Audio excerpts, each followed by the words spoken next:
bottle that you drink, and times when you're alone, and all you do is think. Wait, what?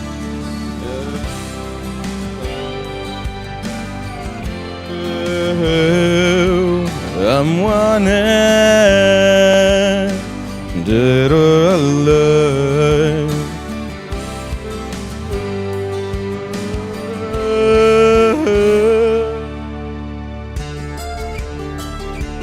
Love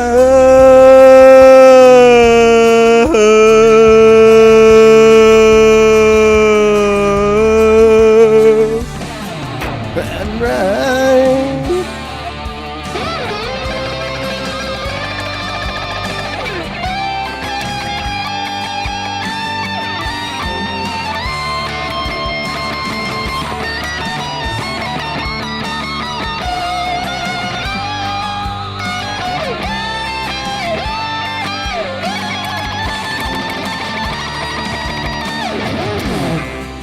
That part. I still right. I'm wanted, dead or alive.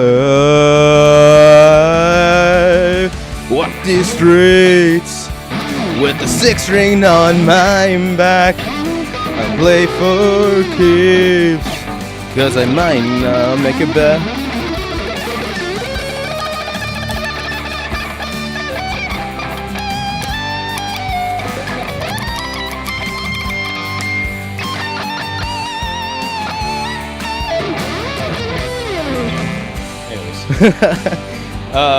Not to get technical, but on the E string, it cuts off a bit too early. See how it rang out already? Meaning that I can't hold notes that long. So that means is I have to get inside the guitar and fine tune the small little string holders, so it gives the E string, the high E string, a bit more space to vibrate. Hence, it can ring out a little bit longer. Science. Oh shoot! Hi, Ikuzo.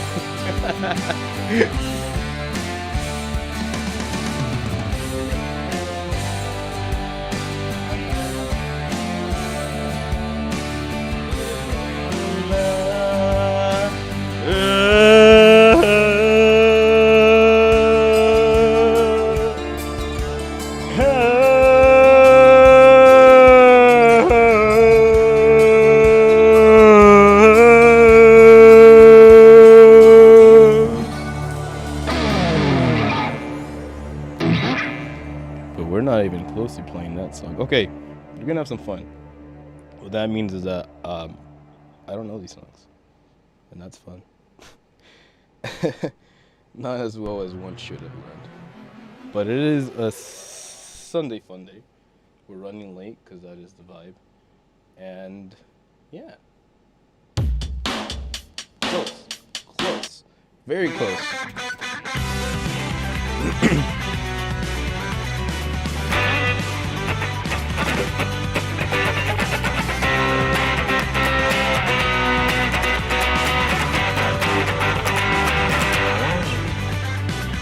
You know you're not the only one to see the boy close. The boy you're close to you. You're not the kind of guy, I hope you realize I have no care for answers, 'cause now it's just only me. Oh, standing only to me. Oh. Taking on tangent, 'cause tangent's something we perceive. I don't want to be just another fighter with a fire, nothing to inspire. In a million years, when we're older, finally we can be part of history.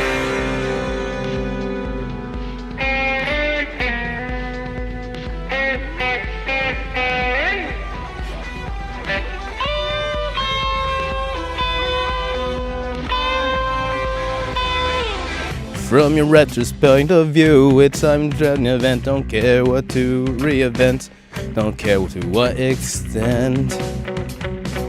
I'm trying to look away, I'll live in shadow plane. I can tell the difference when everyone's pretending to play ball. Now I'm a reassurance, but I can't take it anymore. Oh, I don't want to be just another fighter without fire, nothing to inspire. In a million years, when we're older, finally we can be part of history. Want to be just another fighter without fire, nothing to inspire. In a million years, when we're older, finally we can be part of history. We can be part of history.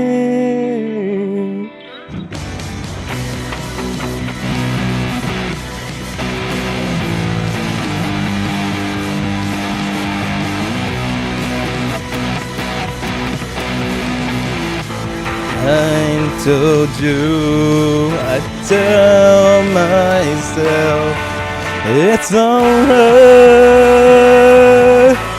it's alright, it's alright.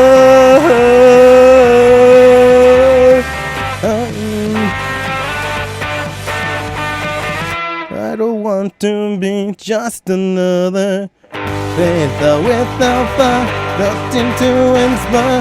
In a million years, when we're older, finally we can be part of history.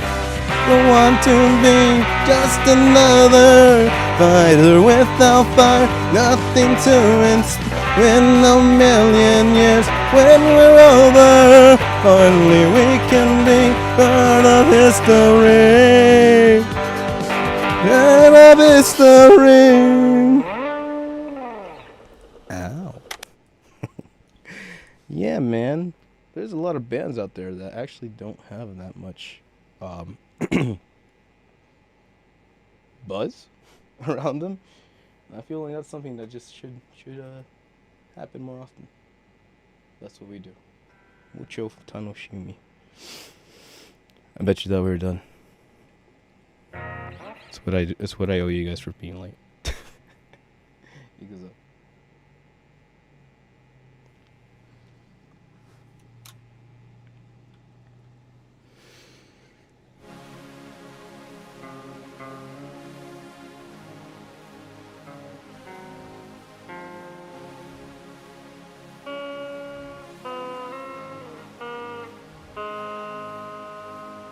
On the corner of Main Street, nothing keep it in line. You say you really wanna move on. You say you willing behind. Can you read my mind? Can you read my mind?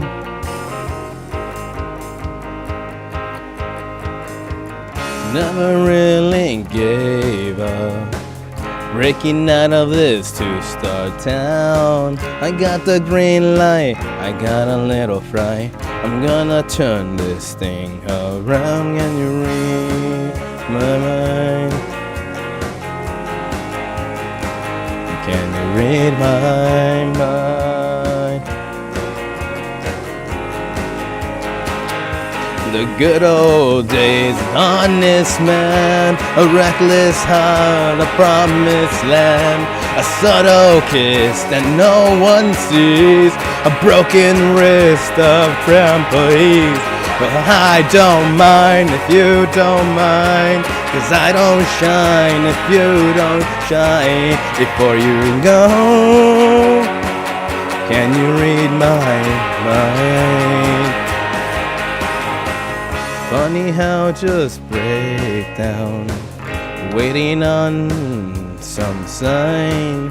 Pull up front of your driveway, magic soaking my spine. Can you read my mind? A teenage queen, a loaded gun, Drop dead dream, the chosen one. A sudden draw, a world unseen. A city wall, a trampoline. Well, I don't mind if you don't mind, 'cause I don't shine if you don't shine. Before you jump, tell me what you find when you read mine.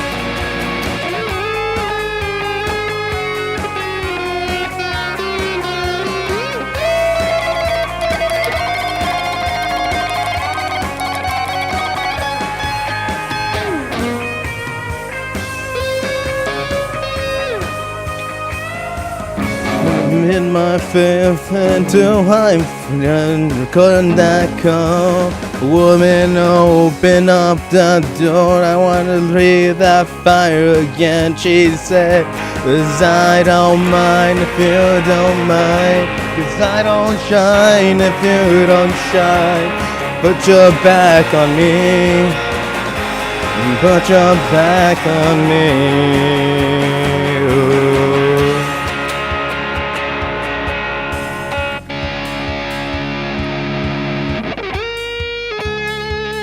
I'm blazing like Ramo diamonds cut out the sun. Can you read mine?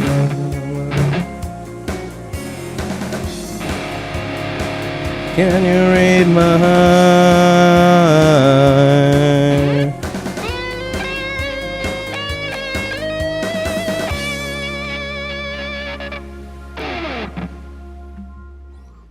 I think he's getting better at that. Balancing the pedal with the freaking songs and the other thingies. But hey, it is indeed a Sunday fun day. Monday, Sunday, one day. And yeah, we like to get into it. So as things develop, as life continues to explore, we too explore the internet. Yeah, something like that. We all have fun in our own ways, and I really enjoy being advised of the things that are happening. There's a lot of things that work together if you understand what that means, and the more you know is, knowledge is power, and knowing is half the battle. G.I. Joe. So, with that being said, I'm going to leave you in the very capable hands of this digital avatar, who hopefully might become an AI companion in the future. You never know. But, with all that being said, get my shirt.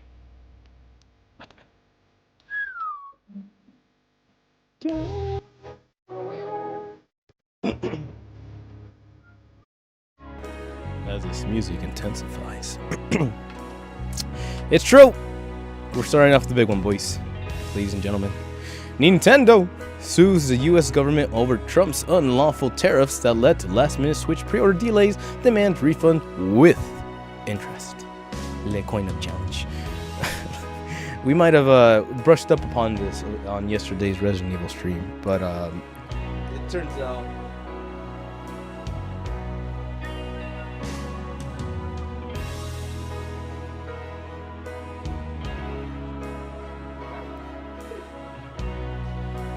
out that things go a lot deeper than we ever knew. That's my favorite line in any spy movie. Things go way deeper than we ever knew. This is by Wesley Yin Poole over at IGN. Quote, go home. Nintendo has sued the US government with unlawful tariffs, demanding a refund with interest. Aftermath was forced to report on Nintendo's lawsuit, which was filed in the United States Court of International Trade today. Nintendo is focusing on refunds on tariffs that were struck down last month by the Supreme Court, which said Donald Trump's unprecedented use of international economic powers was illegal. Following some court decision, Trump introduced a new 10% global tariff rate. In earlier April last year, Trump held up a chart while speaking during a, quote, Make America Wealthy Again, a trade announcement in the Rose Garden of the White House, and declared, quote, Liberation Day. Sounds like the other guy. The announcement confirmed additional tariffs targeting goods imported in the U.S. The U.S. Customs Border Protection Agency had collected about $166 billion in duties and deposits under The emergency tariffs imposed by Trump, according to Reuters, CBT said a tariff refund system would be ready in 45 days. The tariffs unprecedented Nintendo Switch pre-order plans following the quote Liberation Day announcement. Nintendo took the unprecedented decision to delay Switch 2 pre-orders in the US, blaming the impact of Trump's tariffs and the quote evolving market conditions. Nintendo issued IGN's following statement at the time. Quote, pre-orders for Nintendo Switch 2 in the US will not start on April 9th, 2025 in order to assess the potential impact of tariffs and evolving market conditions. Nintendo will update things timing at a later date. Later launch date was June 5th, 2025 is unchanged. Okay. Nintendo announced Switch 2 at $499 with Mario Kart World bundle price at $499. Mario Kart World was priced at $799. The company later hiked the price of its accessories, including Nintendo Switch 2 Pro controller, Joy 2 Con, whatever pair, and blah blah blah blah. They raised up the price. At the time Nintendo made its pre-order delay announcements, the US market had tumbled after China hit back against Trump's tariffs. China, which then faced 54% per tax, retaliated with the announcement of an additional 34% tax on US goods. Trump's tariffs are essentially taxes placed on the cost of importing goods, certain goods, while it's impossible for companies and supply chains to simply eat these costs. More often than not, these taxes were passed on to consumers. Last year, Nintendo leaned on its Switch 2 unit imports from Vietnam rather than China in order to maintain the $499 price of the console. Nintendo issued the IGN the following statement. Quote, we can confirm that we followed the request. We have nothing else to share on this topic. Yeah. Quote. Good lord! It's happening. It's happening. I don't know how pie in the sky we want to get with this, and I understand that a lot of people who are interested in making money online will be like, oh, I'm not a politics guy. Oh. But unless you're a fucking idiot or you have your head in the sand like an ostrich, everything we do is controlled by a governmental entity. So simply by making money off of that online interaction, you have already agreed to be part of the government. Now, I'm not here to tell you if that's a good thing or a bad thing, but when the government is working for the people, you begin to see social and economic changes that benefit the people.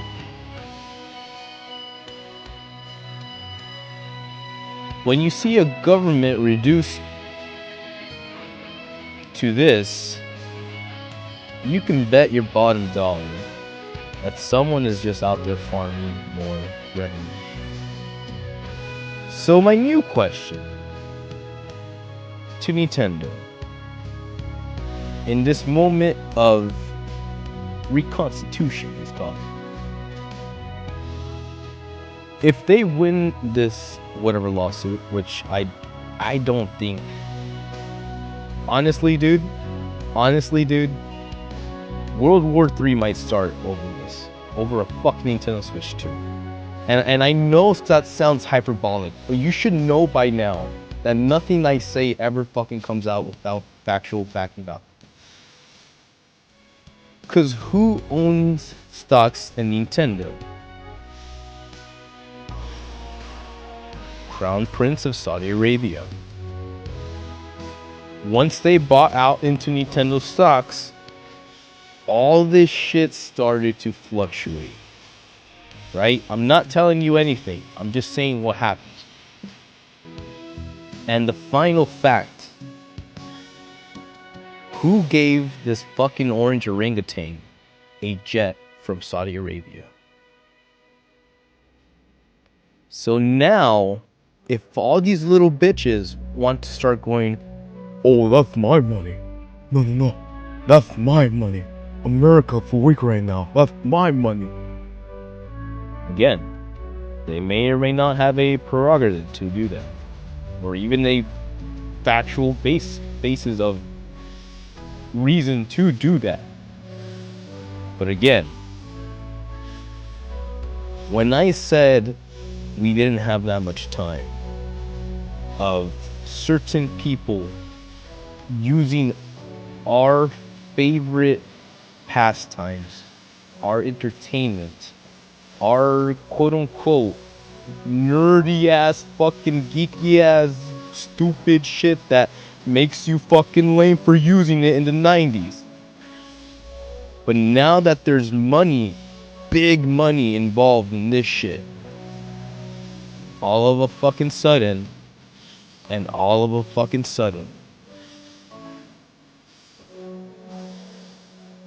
now I apologize that we had to start like this, but I have seen so many fucking YouTubers or streamers, whatever fucking have you call them, go like, oh, I'm not political, let's not talk about this. I'm not political, let's not talk about this. Well, figure it out, because Nintendo is knocking on your front door. And what happens from here really will define what type of action this fucking orangutan will take. For the gamers. For the people. But what happens when the world ends and it's all the fault of one goddamn kid in the robot? Evangelion. New Evangelion short amasses over 2.7 million views in the first 24 hours. The Asuka is by Ken Ikurugas over at Anime News Network. Asuka Center 30th Evangelion Super Special Screening streams after debuting February Festival. What? Studio Kara, oh, nice. Kara, like face. Kara, nice. Studio Kara officially streamed the Evangelion 30th Anniversary Special Screening Anime short to celebrate the Evangelion 3+1 Thrice Upon Time's film's 5th anniversary just on Sunday, 24 hours later. The short has amassed about 3 million and counting views. Short also received comments of fans with many reminiscing about watching the original Evangelion TV series in real time or talking about how the short stars two Asukas, the TV series Asuka Langley Studio and the rebuild of Evangelion's films Asuka Langley's Shikinami. Shikinami means Reaper, right? Damn. The 30th Evangelion Anniversary Screen premiered during the Evangelion 30th Anniversary Screening Festival on February over 21st to 23rd, Japanese holiday weekend. Staff had announced during the festival's final stage program that they hope to release some short in some form again. Ikimashou. It's gonna be loud. It's gonna be a little loud.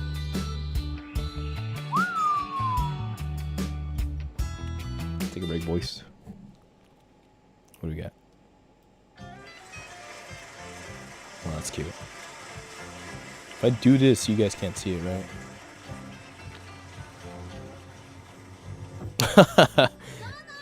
What? Oh, it's 15 minutes long? Oh yeah, no, we're gonna get copyrighted.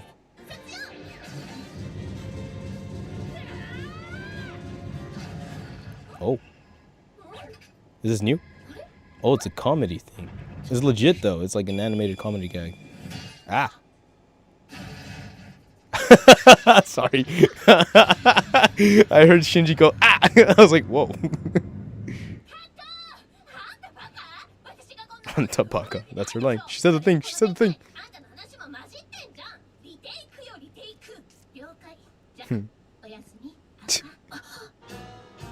Retake. So you got the spiritual Shikinami Asuka, and then the quote-unquote human Asuka. See, I don't think I've seen the Evangelion rebuild. Oh shit. Well, somebody was looking forward to that. I haven't seen Evangelion rebuild. But I've seen the original series and the movies of the original series. So it makes sense in my brain. But it would make more sense if I started watching the movies, which, you know, eventually we'll get to. But hey. Kato. Actually, probably needs to be.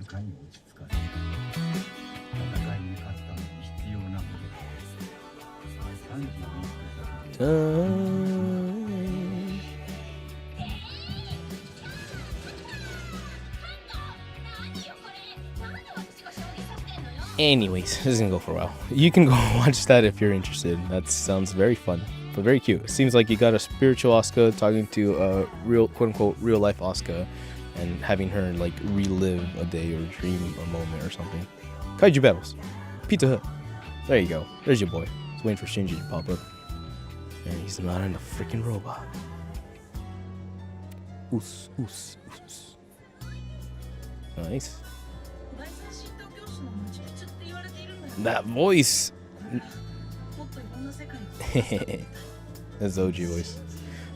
Is that is that one of the Danganronpa guys?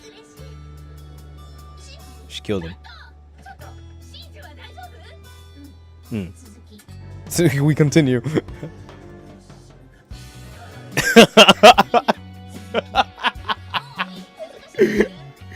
I don't know what it says about the universe and or me, but like seeing Shinji just like have to deal with this bullshit brings things to a brand new context. 寒いですね。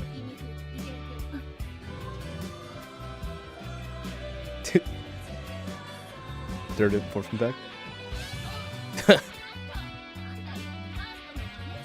Anyways, yeah, definitely go check it out. I'm starting to get like I'm assuming these are all references to the movie, and it has Asuka being the main lead because everybody likes Asuka best apparently, including Shinji. So fun stuff. Go check that out. Something fun to check out. Kaha announced short in December 2025. Street creator Naki was his planner and chief supervisor. Thrice upon time director. Asuna directed the short. Evangelion director, storyboard artist, story. Yes. The 30th anniversary of Evangelion Festival took place at Yokohama Arena. It announced a brand new Evangelion series. Whoa. Singer of Neon Genesis Evangelion series opened the theme song performed a fast version of the Spring Back to Neon Genesis concerts. The festival ended on Monday with a preview of Kabuki Kyoko Dandai Evangelion Symphony No. 9 stage production screening thrice upon time. Okay, this is important too because remember they were in China and the whole China-Japan thing was going on, and essentially they had to walk this chick who was about to sing the Neon Genesis opening off the stage and get her ass out of there because like I guess her safety was no longer guaranteed, which is something incredible. So I can only imagine them getting pushed out of that place, coming back to Japan and being like, oh thank God, nothing sketchy. Or it's scary. It's scary in the idea that like everyone likes to talk about Japan being the nicest place and blah blah blah, and Japan is like, oh no, we gotta close our borders because fuck those foreigners. And at the end of the time, they're kind of right. You know, it's sad. Our culture, a culture filled with violence, has influenced them to have a sense of fear-ish, and that's not cool. That's cool. I don't know who she is, but I pray Godspeed, and I hope everyone's okay. And third impact. Bye now. Yeah, let's look at another impact though. Bungie responds quickly to Marathon microtransactions backlash. First patch will make the game slightly easier. This is by Yesley over at IGN. Back to Yesley. Bungie has real plans to change Marathon in some ways just a few days after launch. In a tweet, developers said in the near future, the amount of Lux and Curiosity will give you 10 bundles, blah, blah, blah, blah. It's important because currently a runner costs 120 Lux, but you can't buy Lux from a store. Instead, you have to spend $10 to get 112. Just 20 shy of Lux what you need? That's fucking stupid. And then another 5 to get 500 Lux on top, which in total dollars matches the price of $15 bundle available from the store. That's fucking predatory. Oh my god. This caused a stink within Marathon's burgeoning community, with some players accusing Bungie of resorting to scummy tactics for the extraction shooters Marathon Sedations. As part of the change, Bungie will credit 20 Lux to players for each $10 Lux they purchased before this tweak occurred. But reverse currency dominations aren't the only portion of combinations. Marathon's $10 battle pass has also been roundly criticized for not offering enough value, poor quality items, no premium currency back, and limited supply stickers, which you can place on your weapons, which can't be applied to all your weapons. Without getting specifics, Bungie said it was aware of the feedback in Marathon's cosmetics. Quote, we want to ensure that when you spend in Marathon, you feel like you're getting great value and discussing ways to improve this experience. End quote. It said, shut the fuck up, or you would have done that the first time, you fucking piece of shit. Sorry, I'm in the mood. Meanwhile, Bungie outlined... Oh, I just found matches in my pocket. Bungie outlined early patch notes for Marathon's first update. Due next week, all the changes seem designed to make the extraction shooter an easier experience.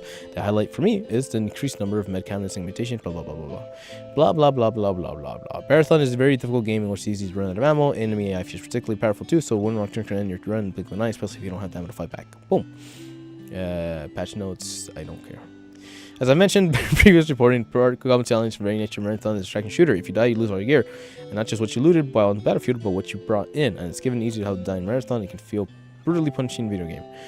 Are people bouncing off Marathon because of this? And some people off by its learning curve. In 2 days, Marathon has been live. Its peak Steam current hit of 88. While it's impressive start for most video games, let's not forget Marathon is also on consoles. Is enough for Bungie, which is under pressure to level certainly after recent failings. We got more on Marathon, blah, blah, blah, blah, blah. Very nice. Or not nice. Okay. Yes, I am salty. Yes, you already know my take on video game industry in the current age, and yes, I did just spend $70 plus on Resident Evil 9, which means that in my brain, I rather play that game, and a lot more people rather play that game over this game. Meaning that if I'm stuck on Resident Evil 9 for about, say, a month, 2 months, if I lag it, potentially, not that I would, but potentially, I will not play Marathon until 2 months in. Will the game last 2 months in? Like, how the numbers will blah blah blah, what people say about it in those 2 months, how many concurrent players will they have in that time? That's kind of what they're dealing with here. So it sucks to say that, like, something shouldn't exist, quote unquote, but then you get to something like this and I can't. For the life of me, I cannot forgive just how stupid that is.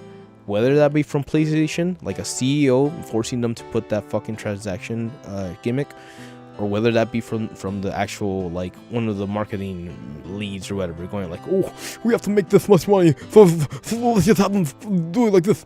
Which, like, sure, Darwinism kicked in. You got the money from the people who looked at it and said, yeah, that's fair. But, like, God damn, I can't even believe these people anymore. Like I said, I'm not here to say something shouldn't exist, or that I'm gonna be glad when things are gone. But we've lost so much fucking quality from PlayStation just to get to this fucking point. Nah, dog. I'll spend my money on Capcom. Thank you very much. But let's look at something you don't have to spend your money on, baby. Free. Nothing is free in life, but when something feels free, damn, baby, that feels good. Sorry, I must see on TV streams English stuff. Fullmetal Alchemist Brotherhood anime full fee. This is by Adriana Hazra over at the Anime News Network. ODK's Meet in North America streaming platform Amazon TV began streaming Fullmetal Alchemist Brotherhood anime with the English dub in the United States and Canada on Friday. In the United States and Canada on Friday. The anime is available to watch on demand for free without need for subscription to the service. The service will add the anime with Japanese audio and subtitles in English, Spanish, and Portuguese later this month. 2009 Fullmetal Alchemist Brotherhood is based on Himuro Sorakawa's original manga. He was closer to the manga story and ending other than the other anime adaptation from 2003. Hiromu Arakawa's Fullmetal Alchemist manga ran in monthly shonen from 2001 to 2010. Media released series as well as related novels and art books in North America. The manga inspired previous television anime adaptation 2003, 2 OVAs, 2 anime live films, and a live action film. 2 OVAs, 2 anime films. Sega Star Shangri-La, yep. And a live action trilogy. Oh, sorry. 2 live action sequel films commemorated the 20th anniversary of the franchise. Fullmetal Alchemist: The Revenge of Scar opened May 2022, and Fullmetal Alchemist: The Final Alchemist opened in June 2022. Amazon TV is a North American free streaming platform that offers anime, Korean dramas, Chinese film, as well as Asian news, sports, documentaries, and among other content. Okay, very nice. Very small. Why does this matter? Okay. To me, it shows that someone is out there going like, you know, all the good stuff, all the little niche stuff, all the good shit. We're gonna bundle it all together, add anime, Korean dramas, Chinese film. Now, is this an advertisement for Amazon TV? Maybe. But it just makes me feel better knowing that while Crunchyroll is dropping their legacy Funimation titles, you can't watch Baccano. They dropped it recently. And a slew of other Funimation like legacy titles. And it at least makes me feel that perhaps people like this can swing in and be like, I heard you guys didn't want that. Let's do it for free. Which is pretty cool, you know, especially in this age of digital where like I have my anime Blu-ray collection. I can see it. There's even DVDs in there. That's how old that collection is. But in this age of digital only, like there has to be a way to find these legacy titles, or a way to ensure these Lego titles are safe. And I know you can do Crunchyroll. I personally pay for Crunchyroll because I watch it on my 4K TVs and all that shit. But it's good to know that someone actually cares and they're not quote unquote in it for the money. So that's what this means to me. Godspeed, Asian TV. Godspeed. And Godspeed to one more, Capcom, as they take their victory lap of awesomeness. Capcom trumpets successful Resident Evil Requiem launch. 5 million copies sold. This is by Tom Phillips over at IGN. Resident Evil Requiem has sold 5 million copies in just 5 days, and it's another hit for publisher Capcom. This morning, press release stated the company's new Resident Evil blockbuster had already passed the sales milestone following a hugely successful launch this weekend. Appears to be the biggest in recent history, hitting 5 million sales faster than Village and the rest remakes of Resident 2 and 4. Early indications suggest that Requiem has landing well with a peak more than 3,044 compared to 88,000 of Marathon. I forgot the name already. Concurrent players on Steam over the weekend, a serious record, plus an extremely positive response for fans and critics alike. Requiem review rated as of 9 out of 10. I don't know what that means. In its press release, Capcom went on to highlight some of its own major accomplishments with the games, such as photorealistic detail, including character skin, teary eyes, and flowing hair, made possible by its own custom RE engine technology.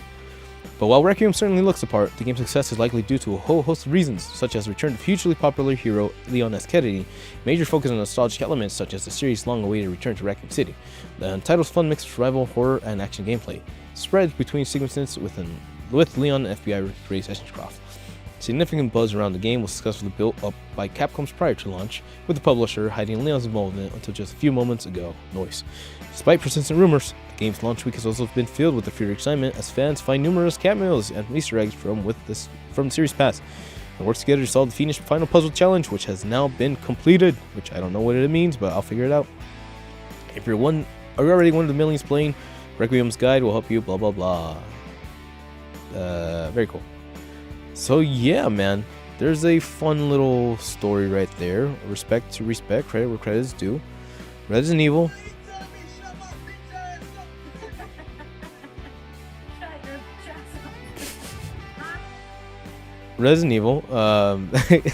Capcom stuck to their guns, made a single player, and not only did they make, this was kind of wild to me. They spent the past 3 years making first-person shooter a thing, and a lot of people didn't like it, right? Like, a lot of people were like, nah, dog, this ain't me, or whatever. So then they had the remakes made, which had third-person point of view.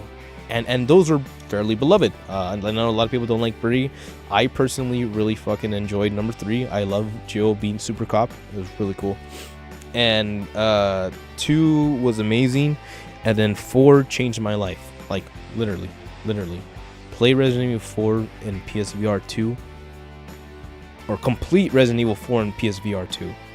You'll fucking come out feeling like Leon S. Kennedy. And that game is easily one of the greatest experiences I've ever had. It's crazy. And it was my first time like experiencing the story too. So like I was in the story, like I have no idea what's going on. I'm just blasting at these zombies and I'm making it happen. And it was good. So what's incredible to me is seeing Capcom be like, fair enough, but we're still gonna do it the way we like, except we're gonna give you an option. And yeah, they basically said, try Grace first person, try Leon in third person. And I personally didn't mind first person Resident Evil. I understand how it changed the experience.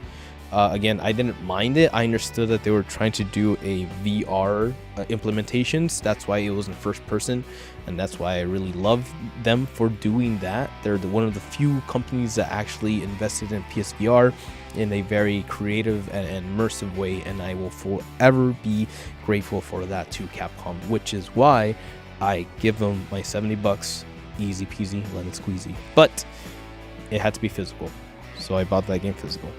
Will it be free later on the PSN? Yes, I know, but hey, it's not about that. It's about leaving a message that yes, my PS5 Pro does have a disk drive in it, because I had to go out and fucking pay for a disk drive. Sony motherfuckers. Anyways, moving on. happy for them. 5 million. I said yesterday that I didn't want to be the first people to buy that game. I wanted to be the second wave or third wave of people to buy that game. So it shows that people are still talking about and playing this game after just the initial launch. And that only comes from actually creating something that is worthy of word of mouth. So all of my best wishes to all of them. And thank you to the development team who put in the hard work. And thank you for the Capcom team for actually giving something to the players. And we respect that. So, Godspeed. Because you know it's bad when you have dreams about the shit. Resident Evil Requiem's infamous spider is making Ice-T feel the heat on its last legs. That's by Grace Phillips, or Tom Phillips over at IGN. To continue on IGN, rapper T-Star struggling with Resident Evil's Aquarium Spider. They after reported that rapper Law & Order Special Victims Unit actor admitted that too is having issues. Resident Evil 9, fuck that spider. Ice-T ran on social media last night, presumably after encountering the game's arachnid boss for himself. Previously, Ice-T said he's been enjoying playing Resident Evil Requiem so far. Cool. I've been playing Resident Evil 9, he wrote on the weekend. Reminds me of the first one. Has me stressed the fuck out. Law, you know it's bad when you have dreams about this. Approved. Nice. This guy's lit. But Ice-T is far from the only Resident Evil now encountered the game's 8-leg enemy, which is, to be fair, is creepy as hell. I'm gonna skip that. So unfortunately, I there's really slight instances. Well, I'll see the gameplay or someone playing or streaming the game, and I'll be so curious that I'll click into it, but I'll click right out because I don't want to spoil anything. I clicked into a spider at some point, and I was like, oh. So that is in my brain, but the fact that Ice-T went out there and is just talking about that, like, come on, man. Like, it's easy to I'm just gonna say the word, to fetishize these people, like these quote unquote celebrities, as in like, oh, look at this guy, he's so famous, he's so important, oh god, he's gonna be a movie star, and like, you know, you do that. People do that. But they're humans, you know? And beyond that, like, this motherfucker has history, you know? To think that his history intersects with RE1, that's that gamer shit right there. Not some fucking Microsoft AI boss being hired and being like, oh well, I guess I like Fable and the other game, whatever fucking AI post they wrote to the person when they asked her what her favorite game was. Oh, it was Chrono Trigger. Oh, I like Chrono Trigger. Have you played all the endings? It's like, well, no one's playing. no one mentioned that. Anyways, you know, it could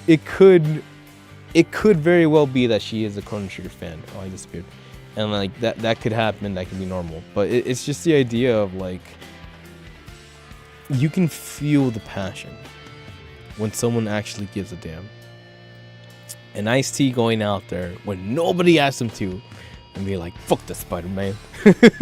that's my guy, my man. So yeah, a little bit of light in the tunnel to show you that yeah, humans do exist. Humanity does exist within these quote unquote superstars and actors and actresses. So keep that in mind, because humanity also exists in the people who worked for Epic Games. What? Is by B. Werthermere. Who the fuck is that's a fake ass name over at Kotaku. Epic Games is suing a major Fortnite leaker who turns out actually worked out for the company. Hayden Cohen, known as online as Idria FN Info, was contracted by Epic to work on projects as an associate producer. Epic claims that Cohen violated his NDA by leaking trade secrets. Epic filed a legal complaint against Cohen on Thursday in the Eastern District of North Carolina. According to the company, signed an NDA, proceeded publicly shared confidential in January and February. Cohen leaks were only possible because he abused access and informants as part of his work for Epic, and willfully disregarded his obligations to keep the information confidential. Hey, just to keep it. There you go. The NFN account had more than 13 followers before it was deactivated. According to Reddit, its user screenshot, Cohen's linking before it was taken down. Cohen worked previously for other major companies. including American Express, AMC, Peacock, and NBC Sports. Hey, I like AMC. Epic alleges the leaks, which were made possible through insider access, included reveals and announced collaborations with South Park and Solo Leveling. What? Which Epic identified Cohen, company sent him sent to cease February 20th. Epic claims that as of Thursday, Cohen has failed to fully comply with Epic's demands. Other popular front lists like Sheena and Hypex are not facing legal consequences for Epic because they get their information through data mining, which is legal practice. Epic claims the information leaked by Cohen could not have been leaked through any legitimate means and was not otherwise available to the public, such as through data mining public builds of Fortnite for unreleased content. Cohen leaked Epic's confidential trade secret information that was accessible to him solely because he worked on projects for Epic and corresponded his access to Epic's internal systems and channels. Was it all worth it just so people could find out about Epic collapsed a day early? That's for Cohen to reckon with now. Well, if this fool was like posting shit on X and like getting revenue for the leaks, yeah, it kind of makes sense. Well, someone this potato would break an NDA. And when I say there is humans in Epic Games, that just means that someone stupid enough to be like, oh, I deserve this, also exists within humanity. So again, leaks is a thing. I don't know what that's like gonna do for anybody. Just more of a when it happens, someone tell me when it happens and I'll be there. But obviously some people want to feel important, and that means breaking the rules just so you can get a step further. But hey, c'est la vie. Moving on.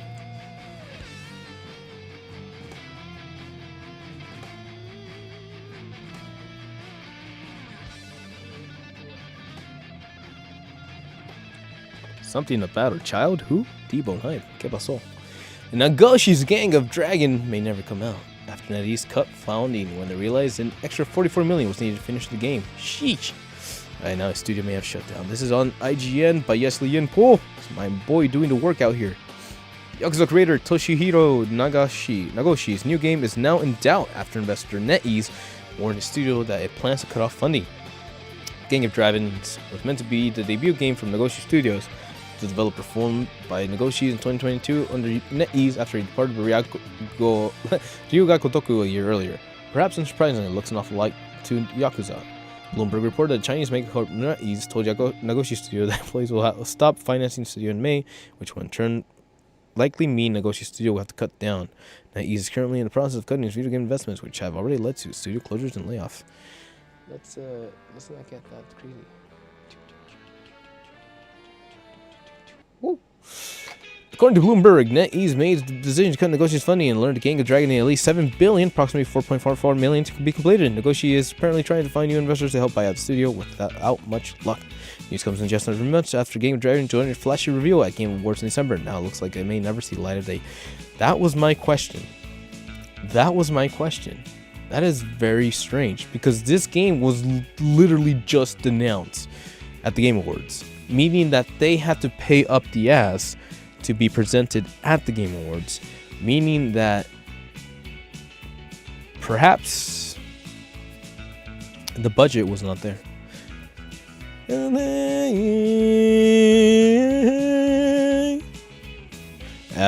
So there's that. It does really suck, right? This is a really bad thing to happen. Like, this guy leaves, he's like, okay, presumably they made the Yakuza games, and then they started doing Like a Dragon, which is more of an RPG by Sega. And then this guy was like, nah, man, I want to play my games. So he left, he decided to make Gang of Dragon, but like, he's used to Sega money, so he's like, I need all the money. And then NetEase is like, nah, dog, we have Marvel rivals and all them skins to invest in. So they're like, we're gonna start pulling from the funding. So it's weird. It's very weird. TLDR, I would say do not trust a live action based studio or publisher to publish your single player / like non live action game. It sounds like that's what's happening, which is troubling in the case that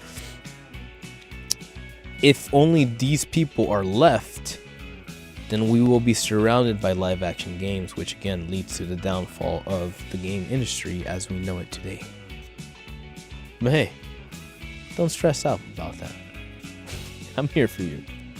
Because PlayStation is showing different players different prices for the same game. This is by Lewis Parker over at Kotaku. Say what? PlayStation users have just spotted that Sony experiments with a quote new pricing method, often referred to as A/B pricing, that offers users different prices on the PlayStation Store.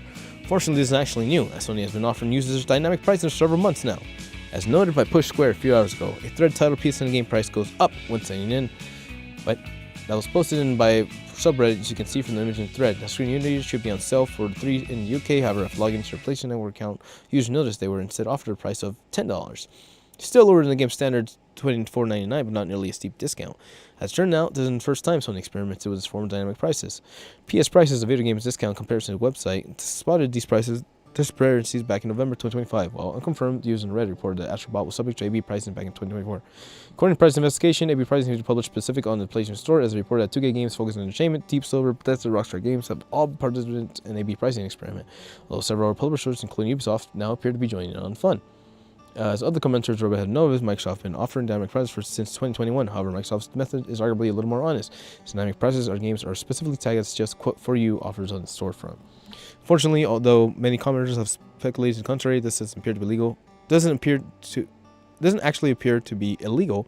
There are EU laws that forbid dynamic pricing based on discrimination, but that doesn't seem to apply in these circumstances. In fact, in 2024, European Commission outright stated that dynamic pricing practices are not illegal in EU consumer protection rules. What? All right.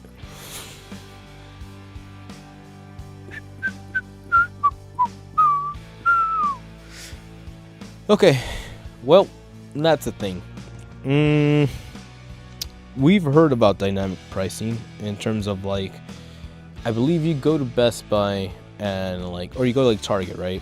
And you walk in the store and actually, I don't know. I wouldn't even know how it works. It scares me, to be honest. To think that like, if you're holding your phone and you pick up a fucking loaf of bread and then you're holding your phone and the GPS on your phone tells them that you're in Target, so then your bread goes up from like $2 to like $5, or obviously that's a hyperbolic thing, but you get my point. Let's say it goes from like $4.50 to like $5.50, $1, just because your phone picks up on the fact that you're at that store, is what I've been hearing, or it is as bad as it can get. That's the part that really bothers me. But it sucks that it started in the digital storefront, which is obvious because these fuckers don't actually have anything physical to give, which is what pisses me off. The fact that like, since it quote unquote doesn't exist, that you can slap whatever price on it, and as long as everyone nods and plays along, that is the actual price of the thing. Very stupid. But regardless, it's not the first time and it won't be the last. So here's to hoping that if Nintendo wants to sue the US, then maybe the US figures out what we do with this shit. For the players, for the people, by the people. Speaking of people, Castlevania's Belmont's Curse is not a roguelite or a roguelike game, Konami insists. It is by Vicky Blake over at IGN. Belmont's Curse, announced at Sony State of Play as part of Konami's celebrations for Castlevania's 40th anniversary. Goddamn, will play like a Castlevania game will play like a classic Castlevania game rather than a roguelike, despite its expertise in the studio making it.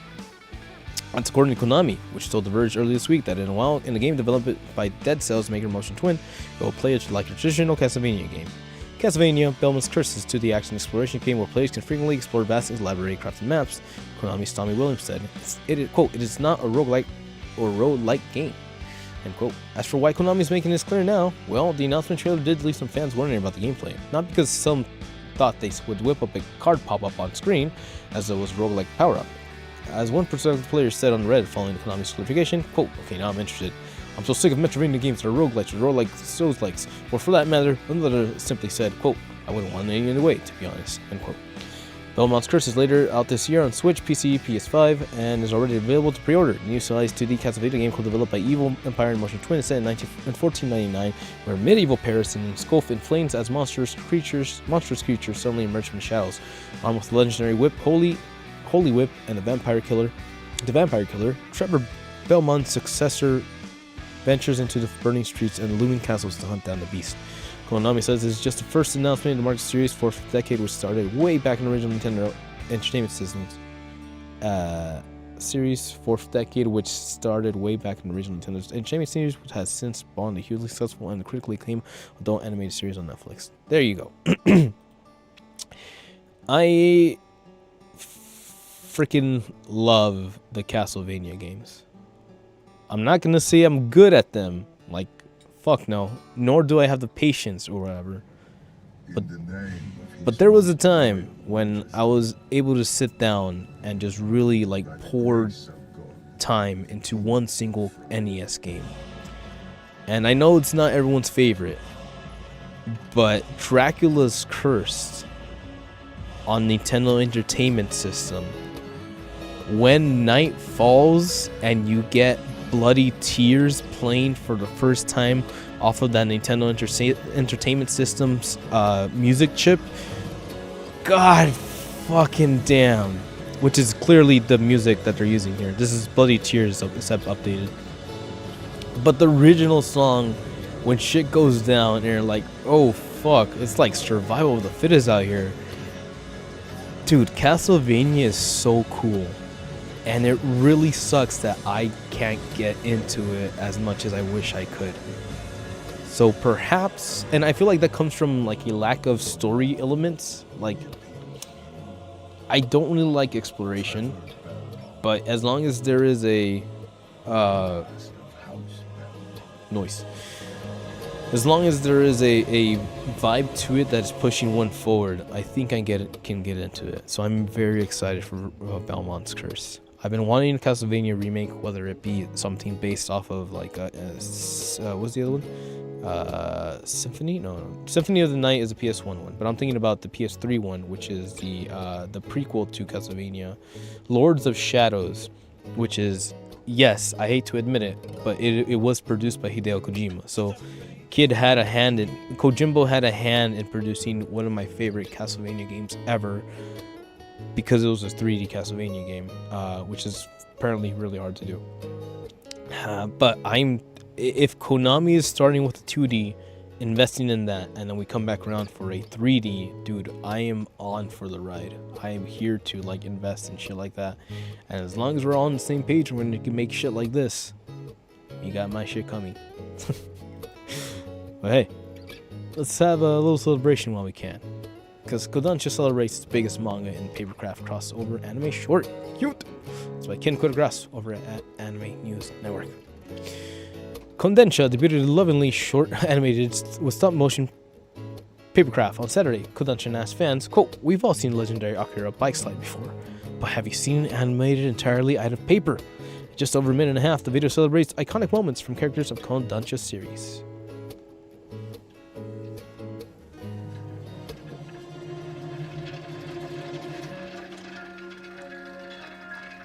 Ah, bueno. He's like, do it. Do it. There you go. The Akira slide. Woo! Motorcycles are in, baby. Tom Cruise, Akira. Let's go. Live action.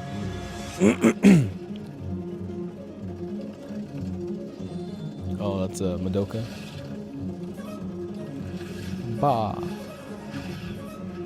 Ooh, initial. Oh, everyone else in the background, too. Oh, right, because they produce books. That's right.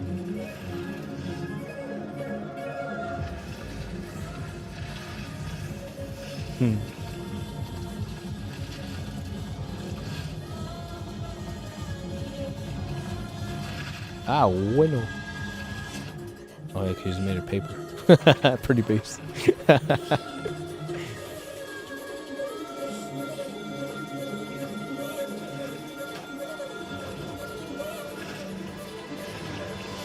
Damn, this kid got skills. Oh, it sells at work. Oh, cool. Space Brothers. Sick.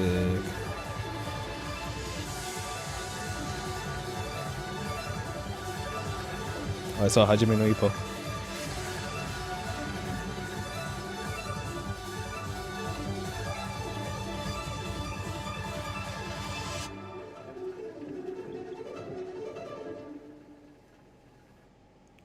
Oh, hell. That was cool. Yes, sir. No, that's cool. That's cool. Like, you know, time is a valuable thing. Watch it fly by its pendulum swings. But, you know, it's what we do in between that. Oh, it's not to. I have a fairy tale tattoo. Don't tell my mom. No, I'm just kidding. Man, it's crazy. It's what you do within that time frame that you have that really defines you, right?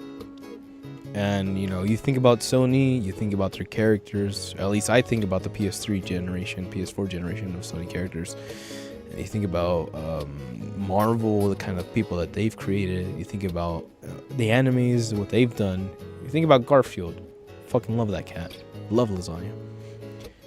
And to be able to say that we not that we created this, but that we were able to make this. And it wasn't necessarily a selfish act, but we were able to do something together, and that was able to inspire. And now we're here. Now we're just respecting the time frame. And I really don't know how to say how much this specific time means to me. It's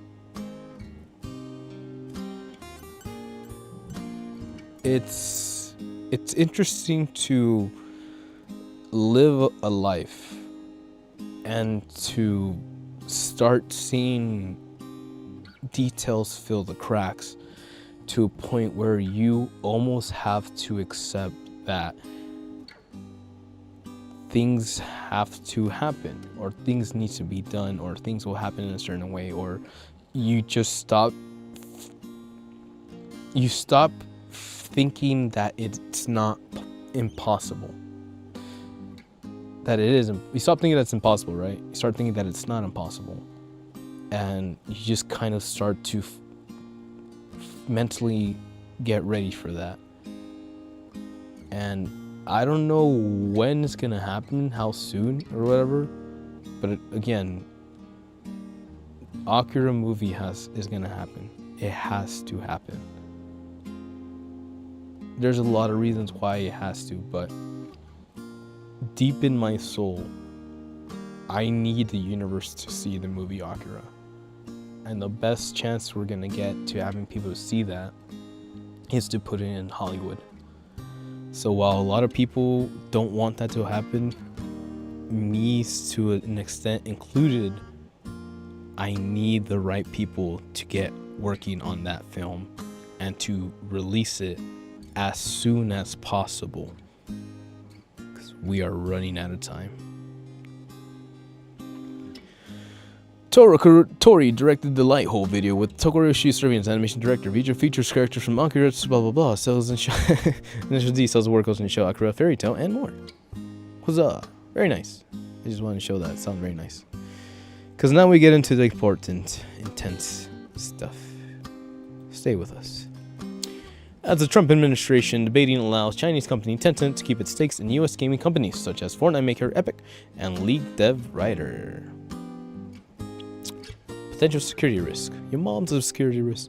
This is by Vicky Blake over at IGN. Damn, Vicky. Talking about the cool shit today. Nice. President Trump's administration is currently debating on whether to allow Chinese megacorp Tencent stakes in U.S. companies as such as Fortnite maker Epic Games and League of Legends developer Riot claims to continue. FT reports that top officials have met to address the security risk of Tencent's investments in numerous U.S. and Finnish gaming heads. President D-Rump's meeting of Chinese President Xi Jinping's next month. Tencent has acquired Western game content companies as well as over a decade now, but most high-profile investments include 28% stake in Epic Games, which is based in North Carolina, the wholly owned Riot Games, which is based in Los Angeles, hey, that's me, which wholly owns Finnish company Supercell, which runs mobile mega hit Clash of Titans, and recently invested in a new Ubisoft business following the Assassin's Creed maker's financial troubles. Sources said that Tencent was negotiating with the U.S. administration committee in foreign cuffs last summer to ease security concerns as far as back to President D-Rump's first term was assessing whether Tencent's investment could jeopardize data of millions of American players. Steve is similarly concerned about the company's acquisition of Finnish firm Supercell, which has a huge player base in the United States. January last year, U.S. Department of Defense classified Tencent as a Chinese military company. At the time, Tencent insisted it was all a mistake. Full mistake. The upshot of this latest amendment is that the D-Rump administration may force Tencent to divest in the gaming companies or force it to create data as productions it's satisfied with. Neither the White House nor Tencent or Epic responded to requests for comment. Damn, you guys went for White House to comment on that? Sheesh. Alright, that's what I'm talking about. Reporting. Fuck yeah. Alright. So, there's that. Number 1. Tencent, big Chinese corporation. I believe they have just Riot. Everyone, right? Riot, Epic, stakes for Epic Games. Okay, Epic Games, League of Legends, Fortnite. So it is a little crazy when you have a company that has like revenue coming from multiple nations. You know, I start to worry about what this does for like the world revenue and all that. Granted, we are way past that when it comes to fucking stocks, and now apparently gambling on the internet, fucking shit.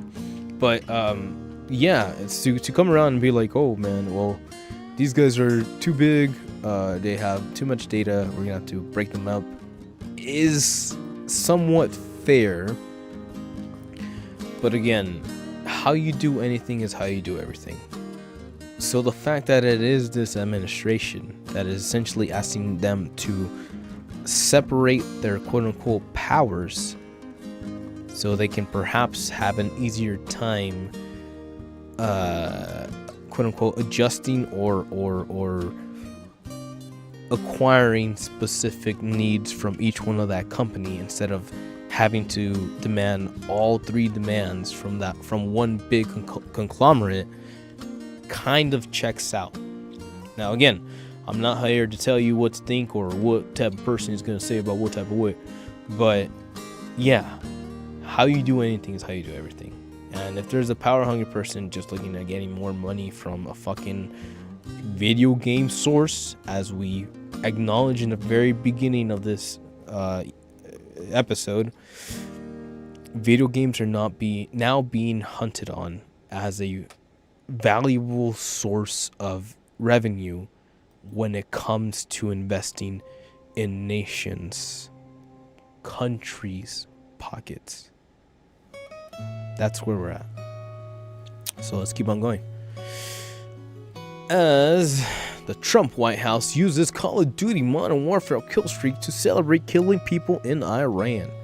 This is by Zach Swain over at Kotaku. 4 days after the United States joined Israel in airstrikes against Iran that have killed hundreds, the official White House Twitter account posted a video that features a killstreak animation for Call of Duty Modern Warfare 3. This is the latest example of President Donald Trump and his administration using gamer memes and culture in official government-produced and promoted videos. Now, I hope they say something, but I want to make sure it's a fact. On March 4th, the official White House Twitter account posted a roughly 1 minute long video featuring numerous clips of real military strikes against different Iranian locations and targets. At the very start of the video is a clip of 2023's Modern Warfare 3 that shows the player activating an MGB killstreak. There's a hidden killstreak for players to get 30 kills without dying. Once called the bomb ends the match. The official video was posted just with the caption, courtesy of red, white, and blue. Wow. Kotaku has contacted the White House and Call of Duty publisher Activision, as well as the parent company Xbox, about the official video, but didn't hear back before publication. That's a lot. Again, shout out. Good job on the reporting, actually contacting people and publisher. White House video featured Call of Duty streak animation in context is particularly heinous, as ongoing strikes against Iran have killed hundreds of civilians, including many children who died in the first day of the strikes after a missile hit Sarajevo Tebe Girls Elementary School in Iran on February 28th. The United States nor Israel has taken responsibility for the attack. Quote, all we know is that we're investigating that.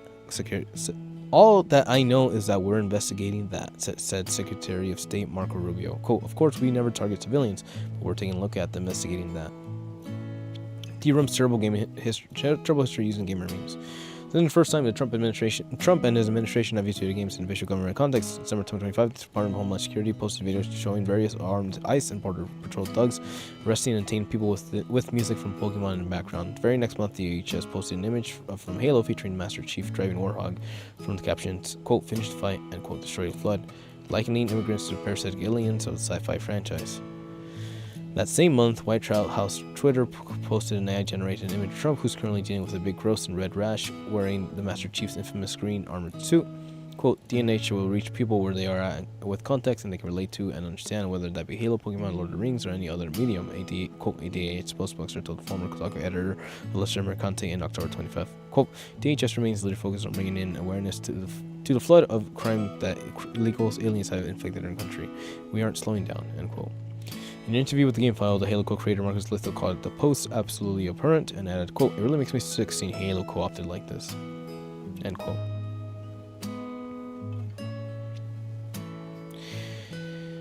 Yep.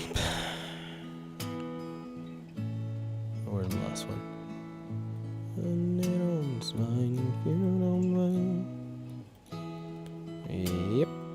Yep. So let's actually watch this, because I know what happens, but at the same time, oh shit, I know what happens, but at the same time, it's like, come on.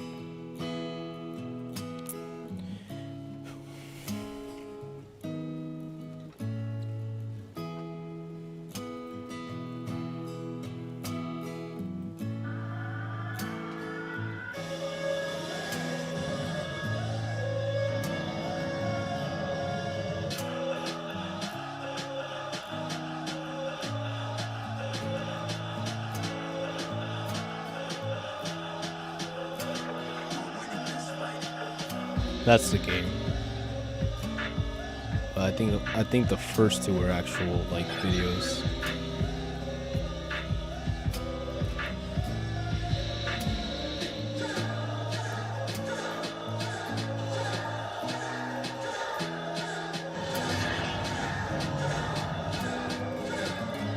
Those are actual videos.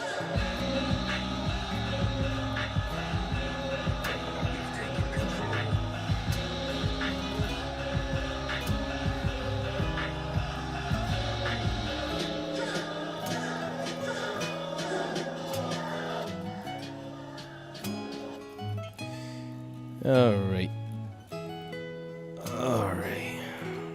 Just need a second from that stupidity. Okay.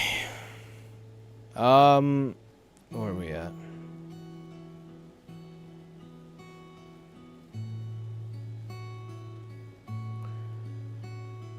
So, we're not children anymore. You know, I remember growing up at a time where Call of Duty Modern Warfare 2 lobbies were the place to be. Not because it was one of the best games ever created from a, you know, technological military standpoint. And not just because it was Call of Duty, not because it had quality and all that, but one of the biggest reasons to play Call of Duty in its early days was that it was so popular, it became mainstream. And when you become mainstream, you bring the worst and the best. Mostly the worst. Because in those Call of Duty lobbies, you know, the kids were, the ones where the freaking 5-year-old kids would be like, hey, girl, I fucked your mom. You know, it was like a perfect cesspool of hate, anger, and education. not all education is great, but it is education, right? People say they're street smart. Okay, well, you were just born having to fucking assume you could always get shot in back and from behind.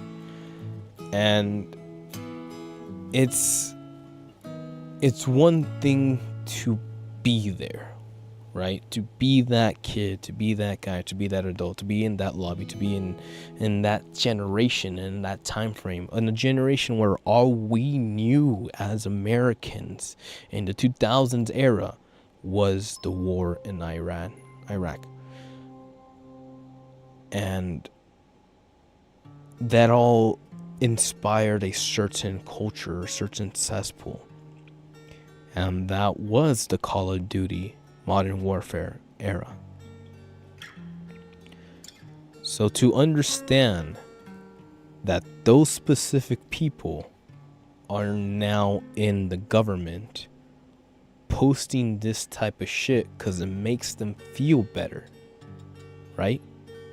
You wouldn't do anything unless you were getting something out of it. And to the people in this administration, bombing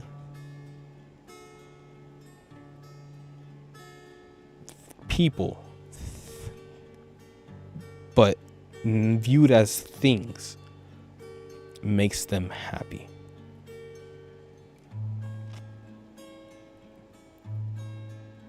America is a very conflicted place. We have a lot of fingers in a lot of pots that we probably shouldn't. And there will be a time and a day when all those checks need to be balanced.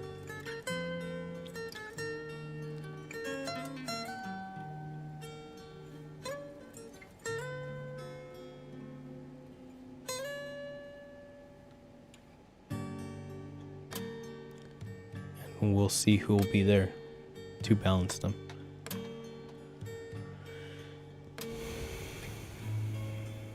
Moving on to something slightly less stressful. Well, more stressful. The Pokemon Company issues another objection after the Trump administration used its IP for political meme again. Quote, "Our message is to bring the world together, and that mission is not affiliated with any political viewpoint or agenda." This is by Yesli Yinpol. Pokemon Company has issued an official objection after the White House used Pokeopia for a meme, pushing back against Trump administration repeated use of its intellectual property on social media. On March 5th, the official White House X or Twitter account shared a quote, "Make America Great Again" meme that looks like the recently released spin-off Pokea. While confirmed, it appears that meme is an AI generated graphic in the style of Pokopia, which released on the Nintendo Switch 2 this week. Text, "Make America Great Again," is similar to the Pokopia font. Family Pokemon can be seen in the background. At the time of the article's publication, the White House tweet had been viewed 18.6 million times. MAGA US. Pokemon Company issued a statement in which it stressed that it did not grant the White House permission to use its IP for social content. Quote, "We are aware of recent social content that includes imagery associated with our brand," company spokesperson told the New York Times. Quote, "We were not invited in its creation or its distribution. No permission was granted for use of intellectual property. Our mission is to bring the world together, and the mission is not affiliated with any political viewpoint or agenda." December last year, Pokemon Company formally responded to U.S. Pokemon TV Hero Catch-Em and series theme tune by the Department of Homeland Security as part of a video showing people being arrested and handcuffed by law enforcement agencies. Quote, "We are aware of recent video posted by the Department of Homeland Security that includes imaginary images and language associated with our brand." Pokemon Company International said in a statement that shared with AGN over time. Quote, "Our company was not involved in this creation and distribution on this content. Permission was not granted for the use of our intellectual property." Many fans have suggested the Pokemon Company should defend its intellectual property by launching legal action. However, the corporation's former legal chief told IGN last year that he, quote, "wouldn't touch this fucking bitch." Sorry. Don McGowan, Portland's veterinary ex-legal chief, told IGN in September he believed that such action was likely. I don't see them doing anything about this for a few reasons. McGowan, now principal at Extreme Grown Up Services, said, quote, "First, think about how little we see. Pokemon Company International name is in the press. They are insanely publicly shy and prefer to let the brand be the brand." Quote, "Second, many of the execs in the USA are on green cards. Even if I was still in the company, I wouldn't touch this. I'm the most trigger-happy CLO, chief legal officer I've ever met. This will blow over in a couple of days, and they'll be happy to let it." Pointing out by the New York Times, Trump's administration spokesperson Abigail Jackson has previously commented on social and media strategy, which shows no sign of backing off to the use of the entertainment company's IP. Quote, through engaging posts and banger memes, we are successfully communicating the president's extremely popular agenda, Jackson said. There's a reason so many people try to copy our style. Our message resonates. Abigail? Anyways. Indeed, the Pokemon company is the only gaming firm that has seen its IP used by Trump positioning political means. In October, Microsoft remained silent after Donald Trump released an AI image of U.S. President Master Chief and Department of Homeland Security used its Halo to promote ICE on social media. Trump administration has formed when it comes to using AI images to promote president. In May last year, Trump has sparked a backlash with some Catholics have posted an AI generated image of himself as a pope. The picture, which was shared by an official White House social media account, was released as Catholics mourn the death of Pope Francis and prefer to choose the next pontiff. The White House department has also released AI images of Trump as Superman and as a Star Wars Jedi, and the Department of Homeland Security used South Park to promote ICE. South Park trolled Trump in response, saying, "Wait, so we are relevant." And earlier this week, the White House posted a video on social media that makes footage from its bombing operations in Iran with Call of Duty gameplay. IGN has asked Activision to comment, but it has yet to respond.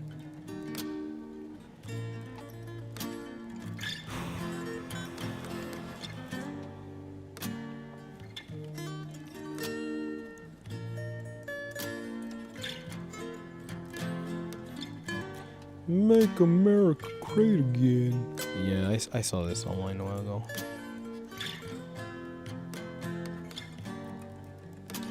Yeah, bish. So, and they fucking watermarked it. Okay.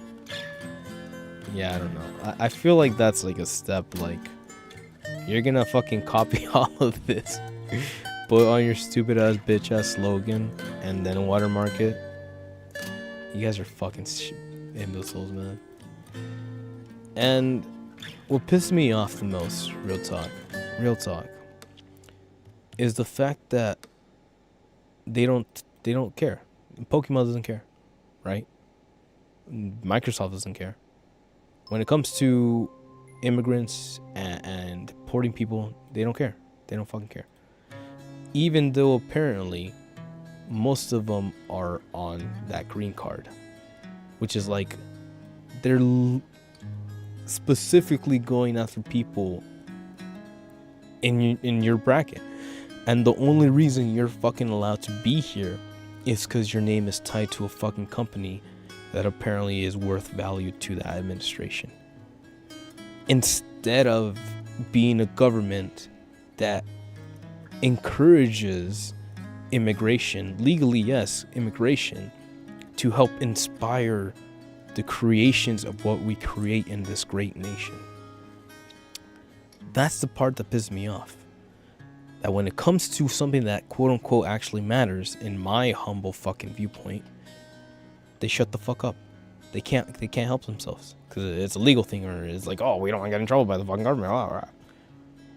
But when it fucking comes to those fucking tariffs, Nintendo, Saudi Arabia wants to say something about it, because now there's money involved.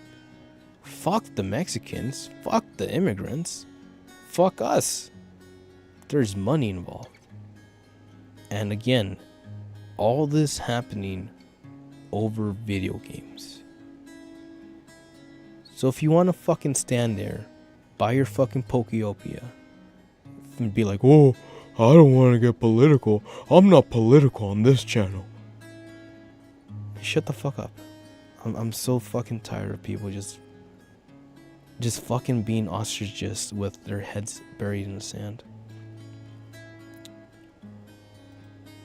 But at least they have fast food burgers down there.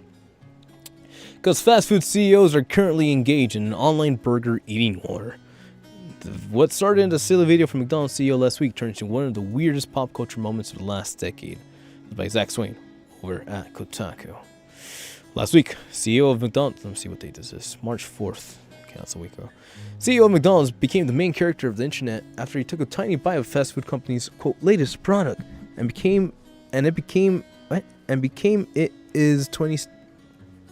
because it is 2026, everybody is desperate to ride the algorithm. Burger King posted a video of a CEO taking a big bite of a burger. Begun the CEO burger chomping wars have. Weeks ago, McDonald's CEO, chairman, and Instagram content creator Chris Kempinski posted a video of himself eating the fast food chain's latest creation, the Big Arch Burger. Nice. It's big, has a lot of sauce on it. And Capitalistic, who refers to himself online as Chris K, took a very tiny bite of the Big Arch Burger and didn't seem to enjoy it. This clip eventually went viral on TikTok and elsewhere. And people began thinking on CEO and his tiny bite and the quality of McDonald's burgers. Then discourse happened, what happened about the discourse, etc. You know, the song and dance. Now Burger King had responded because I guess this is the world we live in. On March 4th, the official Burger King TikTok account posted an older clip of a Burger King president, Tom Curtis, taking a large chomp of a Whopper. After eating the burger, the CEO says the only thing it needs is a napkin, and he wipes off some sauce from his face. Shots fucking fired. Burger King thought we'd replay this. Trump law and trainer. Wait, not to be undone, Wendy's U.S. President Pete Sturgeon shared a video online of himself eating a burger from fast food chain. In his video, not only does he take a big bite, but apparently he eats the entire burger and then tops it off with a fried dipped into a milkshake. Though this seems to have happened before he took his later bites. As I spotted the burger in the shot. U.S. President posts video of blah, blah, blah, blah, blah, blah, blah. The thing is, McDonald's already leaned into memes and jokes on the same day. Burger King posted this video, and before Windows jumped in the official Microsoft's account, Twitter posted an image of the Big Arch Burger with caption, "Take a bite out of a new product."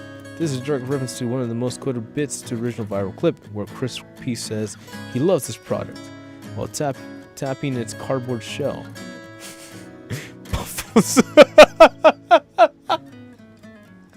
Oh my god.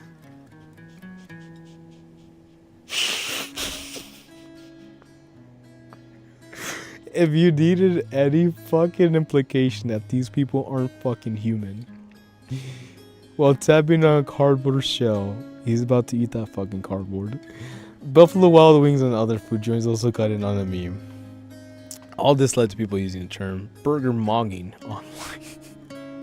I recently found out what mogging means, and I will have to say I've done it unintentionally, but it's happened recently.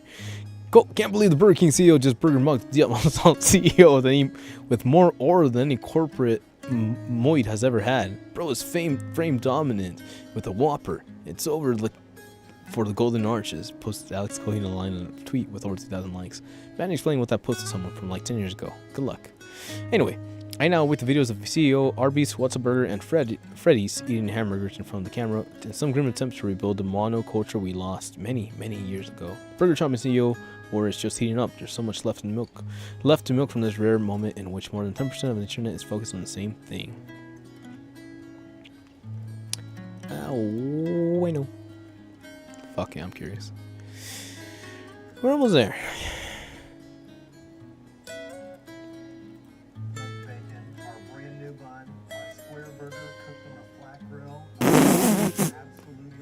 These guys are so crazy, man.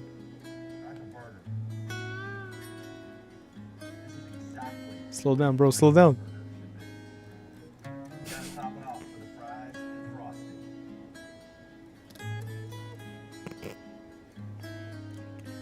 The burger is more completed. Anyways.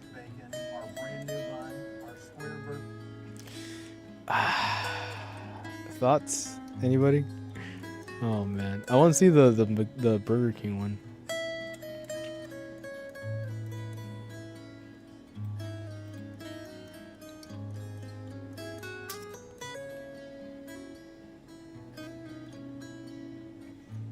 This one.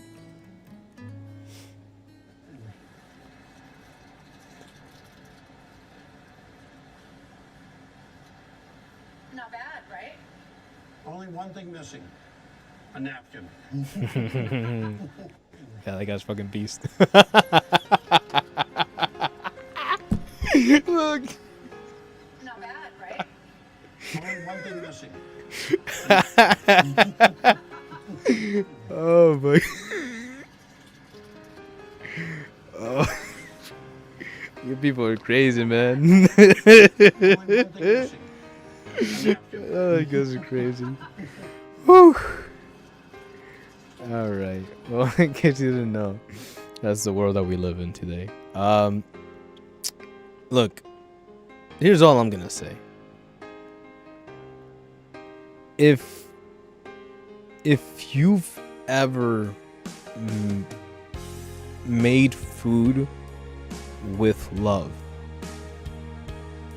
you have an obligatory understanding of what it takes to create flavor.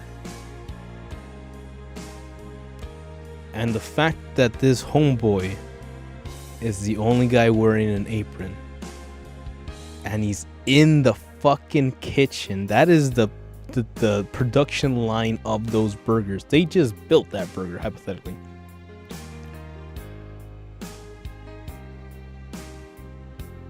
That's Sigma right there, bro. Beta Sigma Alpha. So, well, where do we stand? I like burgers. I'm a huge burger fan. I like burgers almost as much as the fat ass orangutan in the Oval Office. Now, I don't want to say much because I don't want to get fucking rated again, but someone out there made an interesting comment about how, ladies and gentlemen, we were just one Big Mac away from a heart attack or cardiac arrest doing the job, finishing the job for us. If you know, you know. God bless America. Love you, burgers. Valve stands firm in the Steam Machine will launch in 2026 despite delays, memory, and shortages still changing. Redacted. Console what? How long is this? Based. Alright. Vamonos, we're almost done here. This is by Michael Hangnum and Yesley and Pool over at IGN. Okay, I've updated story to reflect the changes to the year review. It's not like bad news for those who want to get their hands on Valve experience to machine controller frame to go in Flare 2027. However, Valve is clarifying that it still intends to release new hardware in 2026. Valve announced that all three products late this year was with the aim of releasing them at some point in 2026. In February, Valve signaled delay that was coming results of AI shortages causing PC hardware spike in price. This had made it difficult to Valve to pin down the price and release Steam Day machine to Steam Frame, but at the same time, early February, Valve still planned to release hardware in the first half of the year. In an early version of the Steam year real, we hope to ship in 2026, which is that we have to wait until next year's Steam machine to come out. That part has been changed, so we'll be shipping all three products this year. However, we did not share details on the possible release window within the year. The rest of the particular section of the blog remains largely unchanged, with Valve stating, quote, "We shared recently that we have been changes in memory and storage shortages and concluded with, quote, more updates will be shared as we finalize our plans." The Steam Machine is mid-level gaming focused, focused PC design more accessible than a standard desktop PC, with sleek cube design and osmosis board. We have the idea and offer thoughts on how much Steam Machine will cost. This would probably be higher than people think. Chatter about pricing ramped up last year when the Linus Sebastian, Linus Tech, seriously it wouldn't follow a contra processing model of 500. As he mentioned, the figure in the Valve meeting with Valve staff. In an interview with SkillUp from last year, Valve's Lawrence Yang, stretching, I cracked my back. Pierre Lower groups discussed price of Steam Machine without actually confirming what it would be. Conversation began with software engineer Pierre Lower confirming the Steam Machine is more powerful than 70% of game PCs that Valve registers on this hardware survey. In terms of general GPU level saying, we have looked into the number as part of the spectating machine, so it's possibly evolved a little bit over time, but I think ballpark is about there. He then said that fans should expect the Steam Machine price to be around the same as if you were to build a PC from parts to get basically the same level of performance. Quote, "I think that if you build a PC from parts and you can basically get the same level of performance, that's the general price we aim to be at," he said. "Ideally, we'd be pretty competitive with that, and they'd have a pretty good deal, but we're working on refining as we speak. Right now, it's just a hard time, and to have a really good idea of what the price is going to be, because that's a lot of different things, a lot of external things." External. In that context, Valve Steam Machine is likely to cost above $750. Suggested Steam Machine costs about $700 to $800. To put that in perspective, the base PS5 with disk drive currently costs at $549, with the PS5 Digital Edition costs at $599, with the PS5 Pro meanwhile costs at $7,500. Shit. Skill up, then I basically paid $60 for the disk drive, so it was about $800 something. SkillUp then asked Valve to roll out Steam Machine being subsidized. So we're saying, like, quote, "Valve is not going to into this thinking we're going to eat a big loss on this so we can grow market share or category or anything like that, correct?" Your answer to the question, quote, "No, it's more in line with what you might expect from the current PC market. Obviously, your goal is to be good for deal for at that level of performance," quote. He then went on to make the case for Steam Machine at some sort of price, pointing to value you get for various features includes it would simply be easier to replace if you build your pursuit. Stuff like that. Bluetooth wireless, we've all done it for Nintendo, separately designed, blah, blah, blah, blah. So being sound on the couch, press one button to control, the whole thing is lights up as expected in your living room, so very available. Now it's PC market, there's people going to be perfectly happy building a PC, whatever level spec, and there's going to be a experience for them. We're building SteamOS so they can help use it for whatever they have essentially experienced. So we're happy with it. It's perfectly good use for us, but we expect the machine to be a nice baseline offering. Let's have some features and otherwise. Web designer Lawrence Yang then Chen with his own thoughts. For me, one of the benefits of Steam Machine is I'm someone who used to build my PC in college, and I am too old and tired for that to do that now. Some have questioned Valve's refusal to subsidize the Steam Machine and thus theoretically at least miss out to having a great number of people buying games through Stream. Learning publishing director Michael House, who's in charge of business development regarding slice of Steam mega hit Baldur's Gate 3, took to social media to suggest Valve will lose, quote, far more than the approximate 200 difference by not having more users on the Steam storefront, which is essential a money printing machine. That said, it isn't stupid not to sell things at a loss, just in particular in this case, Dust continued. Alright. So a little bit of extra data, I don't think we really needed that per se, but it's just something I really want to put out into the mind of the universe that we still have people who are trying to build things.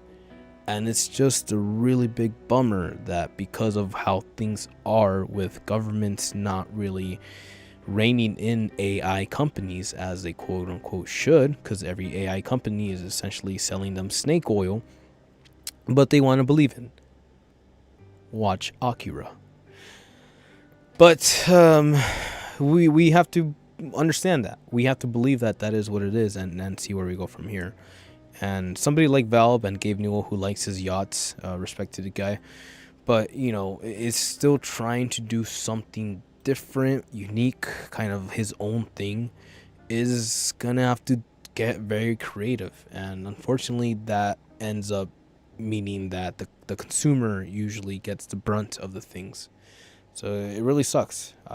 While I hope it does well, while I hope enough people support it to help inspire competition or creativity within the market, it still sucks that like we're at a point where you're essentially being asked to invest in something that is essentially being held hostage, essentially. So, man, I love technology, but it's getting rough out there. So let's reflect back on one of my favorite pieces of technology. The National Video Game Museum obtains one-of-a-kind Nintendo PlayStation. You heard that at last. That is by Rebecca Valentine, my girl. The Nintendo Video Game Museum has announced the acquisition of widely rare and strange artifacts of the video game history. A Nintendo PlayStation. And not just any Nintendo PlayStation, the oldest one. The original development system that was once used as a prototype to prototype the strange collaboration system that ultimately never made it to release. Breaking, NMV has acquired the mythical PlayStation product, the Sony MSF1, the oldest known existing PlayStation hardware artifact, and it is the original development system for Sony's planned Super Nintendo CD attachment. It is the only known unit to exist. National Video Game Museum. Let's check it out.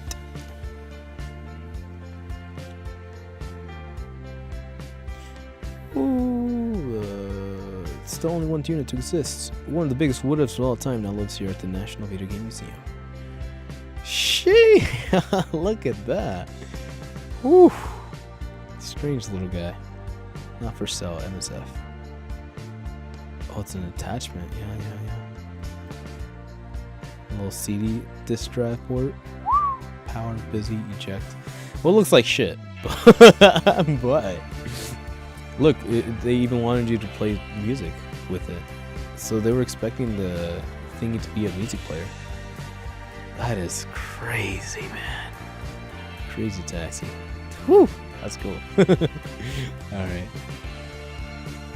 This comes from a Twitter post which includes photos of the machine. The MMV has acquired a mythical PlayStation, Nintendo PlayStation release. Sony, blah blah blah. PlayStation was a strange product in the early 1990s. Partnership was led Sony's Ken Kutaragi between Sony and Nintendo to develop an attachment for the Super Nintendo that would play CD-ROMs. Only a few hundred prototypes were produced before Nintendo's ongoing partnership with Philips for a similar machine around the same time caused tensions, and the two split. Philips and Nintendo's partnership for CD-ROM attachment fell apart sometime after, but Sony's work on the prototype helped spark the company's eventual development of the PlayStation 1. And that's why he has a tattoo of that. A handful of prototypes have popped up in various places all over the years. Kutaragi still has one as well, but this version of the NMV is even more special as it is the original development system and only one of its kind. As a result, it looks quite distinct from the other Nintendo PlayStations we've seen. Yep, that's what I was thinking of. It's all function and no form, well before designers had gotten around to smoothing out these corners. With the NMV acquiring this strange rare relic, that hopefully means more people will have access to this and a bit of video game history. It will hopefully end up on display in the museum itself and well cared for. An improvement after at least one prototype was found stashed and yellowing in a box of random items. After at least one, yeah, I've seen that before. So yeah, just a little bit of fun news there, you know. The PlayStation tattoo. Well, I guess I can say this. I can.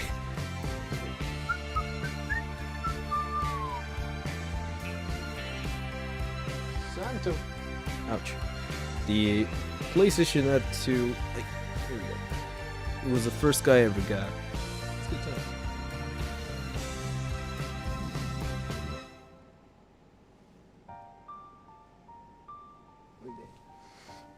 Again, this was like what year was it? 2017-ish. Yeah, that's when I got my Honda.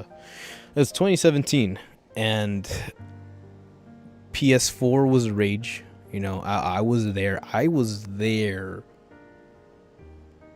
every weekend. Whatever new game was out, whatever new system thing happening, whatever new development team was creating stuff, I knew. When E3 was doing its thing, when Sony and Microsoft started spreading out for E3 and doing their productions at the theaters, I was inside those theaters. I was there. And to understand the history of PlayStation, how they came from like these scrappy, hungry, technology-driven people into thinking they had a shot with Nintendo to like do something creative, to ultimately being like essentially excused or pushed out the door by Philips, to then turn around and being like, nah dog, we got technology, let's do something with this. That's the PlayStation I fell in love with. Those are the people who helped inspire 3D technology, innovations, realities, Final fucking Fantasy 7.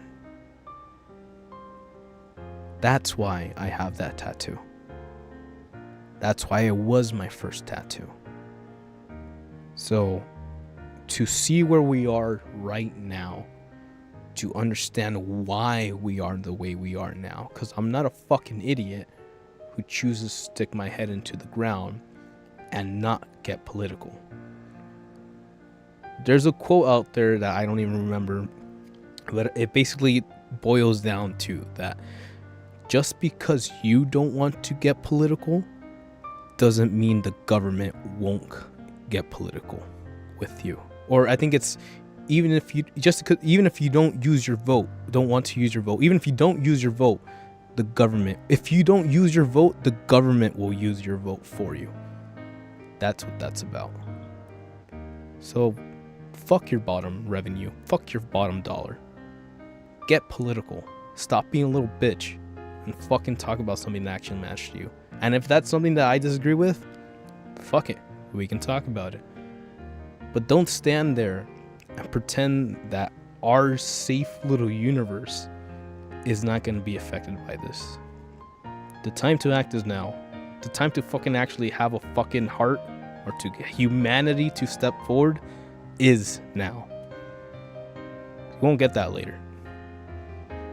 Later, all you'll hear is explosions.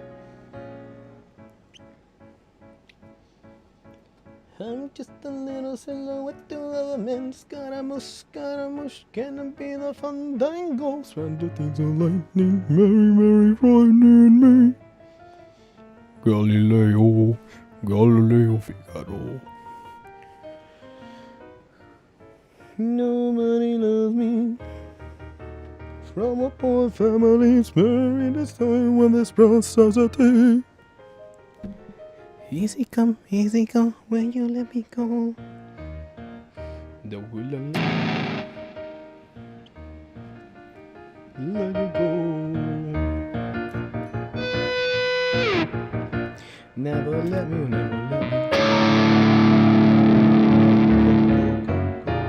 Mamma mia, mamma mia. Mia's a mama down but inside of me. For me.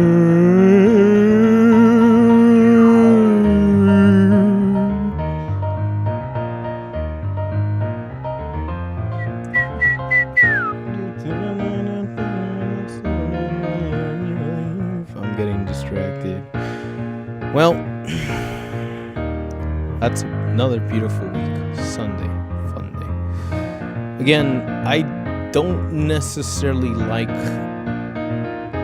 complaining or spreading bad news or whatever, but it is very important to know why things are the way we are. And it's incredibly important to understand none of this is happening for the first time. History repeats itself, like poetry, like Star Wars. So, enjoy it while you have time.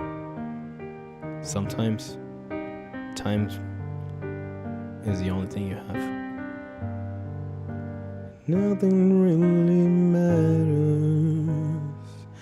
Nothing really matters to me.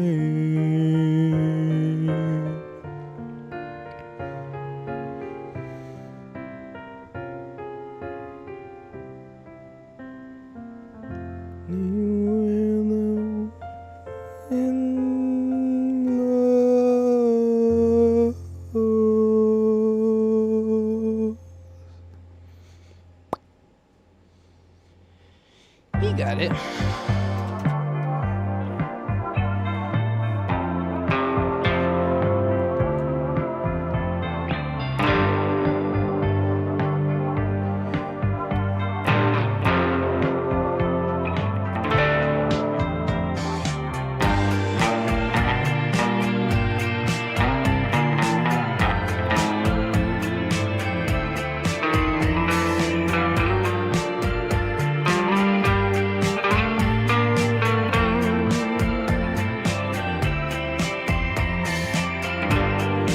And when I think of everything that we did together, somewhere in Verona, the sun sets over our time together.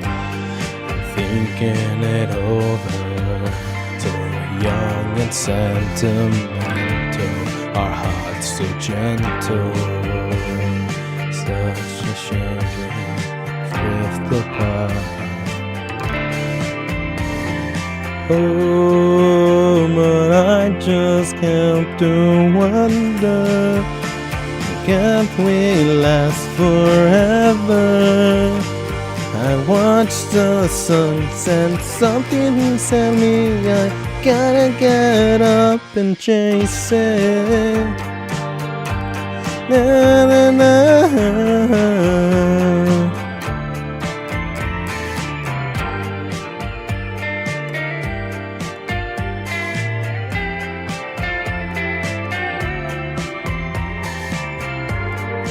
Day of trances, gentle weight of your head on my shoulders. Wake you at the last stop, your sleepy eyes in the gloomy weather. Raining in Florence, your cold hands and your wet hair. Well, we're crossing umbrellas trying to get home. Not written in the history, closed the book we open up. There will always be a place in my heart, but baby, can't you see where we're meant to fall apart? We gave it up and then who would ever thought love wasn't enough. In the end, we'll say, darling love, I guess I'll see you someday.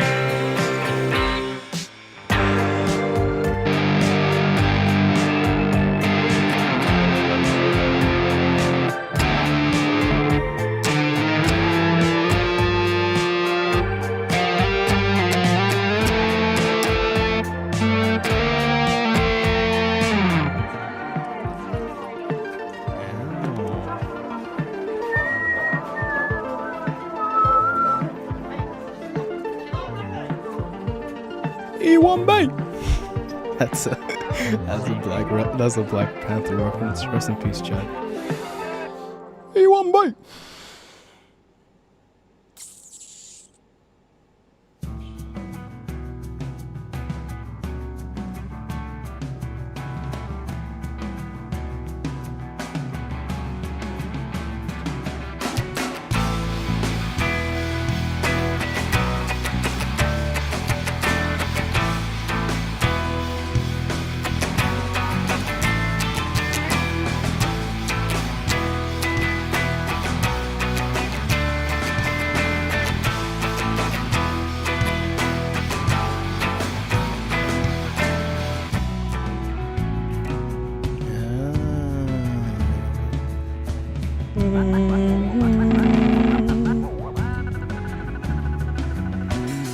I dig my toes into the sand.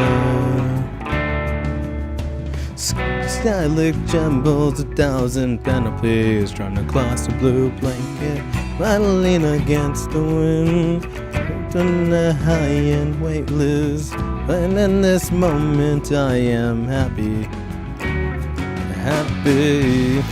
I wish you were here.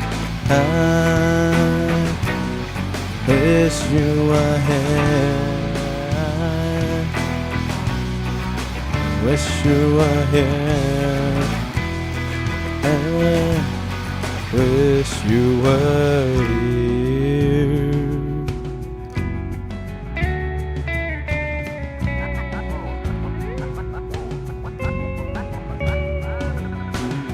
I lay my head into the sand.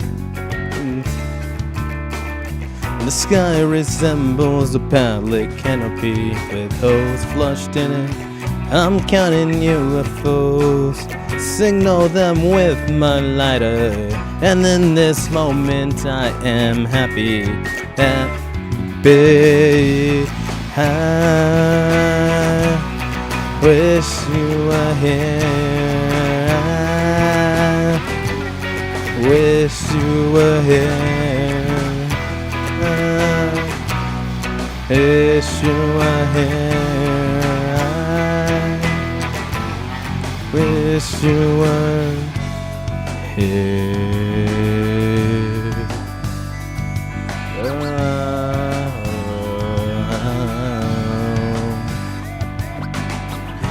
We're the roller coaster, and I am not strapped in. Maybe I should killed with good, but my hands are swizzy and the insane. I wish you were here. I wish you were. I wish you were here. I wish you were here. I wish you were here. I wish you were here.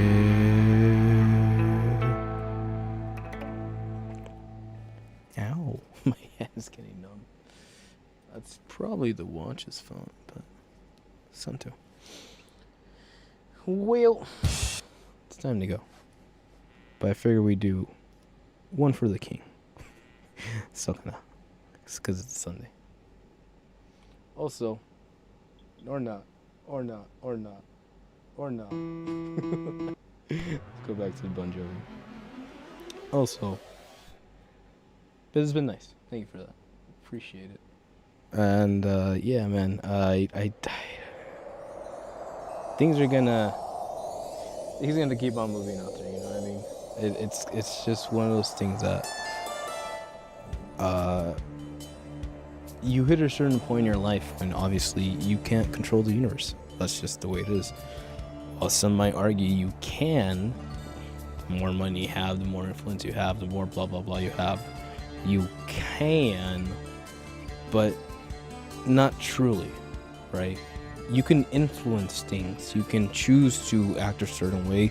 You can choose to surround yourself with certain people because you have that certain resource to be able to manage all those things. But you can never really force anything to change its substance. We'll see. We'll see. Here's to hoping brighter days and more relaxed civilizations. But hey, if you like that, if you like this, we got some Resident Evil and Xenoblade Zone Zero in the universe. So there's something to believe in. But until then, thanks for watching. It's been fun. I hope you take care. And I hope you and your loved ones have a good weekend and a good week. But until then, hasta la próxima. Ciao. Matane.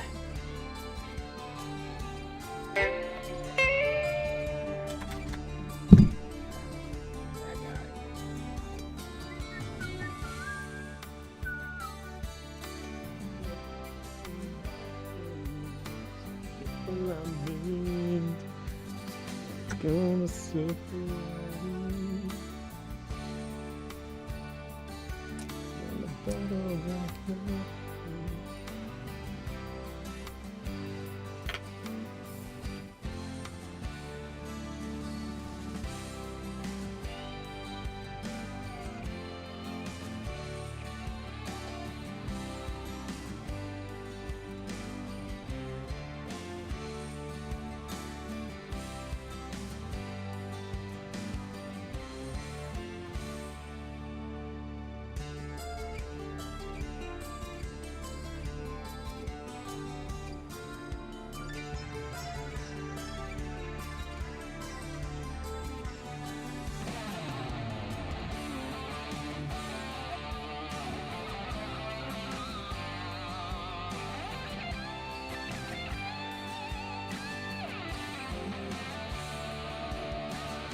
and walking through the line, never right through the line.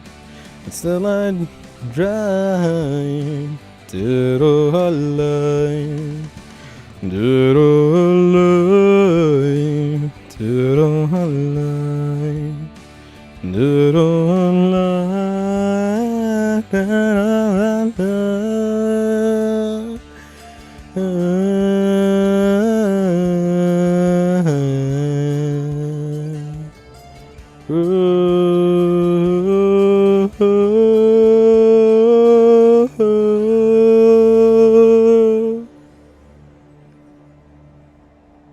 Love you too.